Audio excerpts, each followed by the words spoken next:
আনাস রাদিয়াল্লাহু তাআলা আনহু হতে বর্ণিত।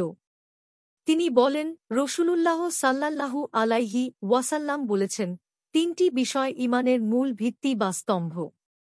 ১. যে ব্যক্তি লা ইলাহা ইল্লাল্লাহ স্বীকার করে নেয়, তার প্রতি আক্রমণ করা হতে বিরত থাকা, কোন গুনাহের দরুন তাকে কাফির বলে মনে করবে না এবং কোন আমলের কারণে তাকে ইসলাম হতে খারিজ মনে করবে না, যে পর্যন্ত না তার দ্বারা সুস্পষ্ট কোন কুফরি কাজ করা হয়। ২. যেদিন হতে আল্লাহ আমাকে নবী করে পাঠিয়েছেন, সেদিন থেকে এ উম্মাতের শেষ দিকের লোকেরা দাজ্জালের সাথে জিহাদ করা পর্যন্ত কিয়ামত অবধি চলতে থাকবে।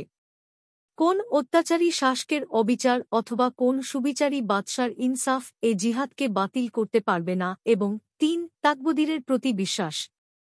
আবু দাউদ ২৫৩২, জেইফুল জামি ২৫৩২।